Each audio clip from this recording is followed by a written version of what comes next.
Hello everyone and welcome to a very special Star Wars figure review. Next up for you today I'm going to give you a look at an item that I gave you a preview of just about a month ago now. I wasn't actually planning to review this item until around Christmas, as my parents had put it away as a Christmas gift, but my mum's just come out of her room saying, "Oh, I'm fed up of seeing this thing lying around the house and there's no point wrapping it up for Christmas," so she's let me have it early. Yes, I'm very lucky for that. So obviously a lot of you will know that the item in question is this bad boy. This is the brand new 2009 Legacy Collection TIE Fighter, and I must say I am not disappointed with this piece by any means. This is my very first big winged TIE Fighter. You may remember about a year and a half ago now I reviewed the Power of the Force TIE Fighter, which I'd later go on to customise and turn into the Project Shadow TIE Fighter. Well, obviously this is the what I believe to be the definitive version of the TIE Fighter, so I won't be customising this one, that's for sure. Before I get into the vehicle, I'm going to give you a look at the box that it comes in. I've already shown you this in my preview vid, but it doesn't hurt to see it again, plus I need to read the back of the box to you. There it is, there's the box. As you can see, I've taken the pilot out of the front. He's now sat in the cockpit. I'll show you that in a sec. Really nice box art on this one. Really do like that. A lot of people have pointed out that the Clone Wars clone troopers are featured on the boxes for these Legacy Collection vehicles, which is really quite strange. I think really they should have put stormtroopers on there or something, but that's just me. On the back of the box, as I showed you in the preview vid, you've got a rundown of all the features that the vehicle has. I'm not going to bother showing you those again because you've already seen them in my past video. But what I will do is read to you from the paragraph at the top here. It says, "TIE fighters swarm into space to attack the heroic Rebel Alliance forces. TIE fighters are the standard starfighters of the Imperial fleet. TIE fighter pilots are highly skilled, but they are no match for the daring and resourceful Rebel pilots. TIE fighters waged a fierce battle to defend the first Death Star from the Rebel attack." Now obviously, as signified by the front of the box there, or the back of the box, don't know how well you can see that, but the cockpit is tinted red on this vehicle. I really do like that touch. I think they've really gone all out to create a definitive TIE fighter with this one. It's not quite as red as the box would signify, but still pretty cool nonetheless. So there it is. Don't know where you're going to be able to see inside there. Don't know if you can see the pilot or not. If I open the cockpit you might be able to see him. Don't know how that's showing up there, but he is sat in there. I'll give you a look at the pilot in a minute. Obviously the first thing you'll notice is that the cockpit is a completely new sculpt, inside and out. The window is much more realistic than previous versions, a lot more movie accurate, which I really like. Apparently the red tint on the TIE Fighter windshield or screen or whatever you want to call it is actually based on the Shadows of the Empire comics. I haven't read too many of those, so I don't know if that's accurate or not, but that's apparently what the red tint is based on. Like with most standard TIE fighters that have been released over the past few years, the wings do eject. You press these buttons on the side of the cockpit and the wings fly off. I'm not going to do that now, as it'll just knock everything flying over and it'll just cause chaos really. I'll try and do it with one of the wings. Like that. That's catch. And then it just clips back into place like that. Previous releases of these TIE fighters, the wings tend to sag. This is no exception really, but I can't say it's as bad as previous releases. Not that I've heard anyway. They don't seem to sag too much, especially when you've got it just stood up. You can just straighten the wings out and it stands pretty well. So that's a rundown of the exterior features. Oh, and there's also the small ion cannons on the front just there. You can push those in and out, although they are very, very, very flimsy. So just be careful when pushing those back in, because they may be liable to bend or snap. So just be careful with that. Inside the cockpit, as you can see, you've got the TIE Fighter pilot. Sorry if it's a bit dark in there.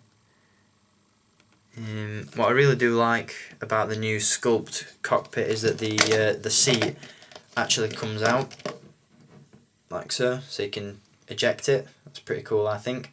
The cockpit is an entirely new sculpt inside as well. You know, you've got all the controls sculpted rather than just stickers. I don't know how well you can see that.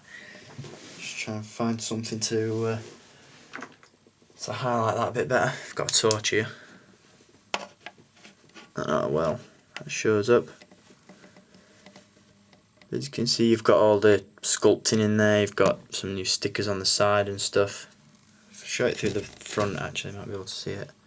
No, maybe not. So there you go. You get the general idea of what's in there. There you go.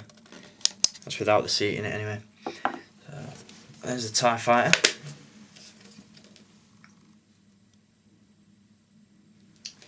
Just put that down for now. As I said, the seat from the cockpit does come out like so. You know, so you can make a scene where the TIE fighter pilot's being ejected. The TIE fighter pilot can be removed from the seat, and the seat's a nice sculpt. You know, there's a lot of mechanical detail on there. Pretty nice. The figure itself is actually a repack of the 2009 Walmart exclusive Evolutions TIE pilot, complete with ace stripes on the helmet. Speaking of which, the helmet is removable, and underneath you've got the standard clone trooper head. Don't think original trilogy purists are going to be too happy about that one, but there you go. I think that's a nice touch personally. I don't think I'm going to keep this guy sat inside my TIE fighter. I'm probably going to put this guy on my Imperial shelf and then put just a standard Power of the Force TIE fighter pilot inside the TIE itself, but never mind. The body of the figure is a partial kit bash. As I said, it features a new head and a new helmet, but the body itself is just a reuse of the Biggs Darklighter in TIE Fighter pilot outfit from the original Pilot Evolutions pack. In fact, I've got one that I can show you, do a quick comparison. A lot of fans and collectors really slated this figure for its open visor cockpit, its open visor helmet, and a lot of fans really didn't like that, and they really wanted to see a definitive TIE Fighter pilot using this body. So there you go, you've got one. If you want a standard TIE Fighter pilot, you know, without ace stripes or anything like that, get yourself the new Toys R Us exclusive TIE Interceptor, because that comes with just a generic TIE Fighter pilot. I would pick that one up myself, but at 50 quid it's an absolute rip-off, especially considering that I got the 1/81st TIE Interceptor for a little under 30 quid, so a bit stupid in my opinion. The hoses come out of the front of the helmet, and the chest box is removable as well. The articulation is pretty good on this figure, and they've still got a few bugs to work out with this one though, in my opinion. He's got a ball jointed head, ball jointed shoulders and elbows, swivel forearms, a swivel waist, swivel hips and ball jointed knees. There's still no articulation in the ankles, but for a sitting in place kind of figure, or that's at least what this figure is meant for, you really can't complain too much about that. He also comes with a blaster pistol in the holster there. Oops, just dropped that. Because of the way it's been packaged in the box, it's come out all bent and warped, and really don't like that, so thumbs down on that one, loses a few points. But for the most part, you know, you've got the definitive TIE Fighter pilot and you've got the definitive TIE Fighter, so for the price I paid for it, well, the price that my parents paid for it, you know, really couldn't complain about that. Really, really good. So I'll just put the TIE Fighter pilot back in the seat.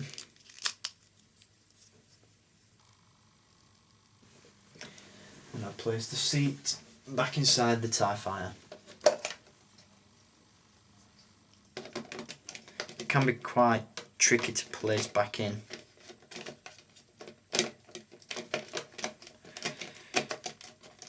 There we go. So we're getting a decent look at that. So there it is. There's the new 2009 Legacy Collection TIE Fighter. Hope you've enjoyed having a look at this vehicle, and I'll be back with some Clone Wars figure reviews next, so stay tuned for those. Until then, as always, keep collecting, and may the Force be with you.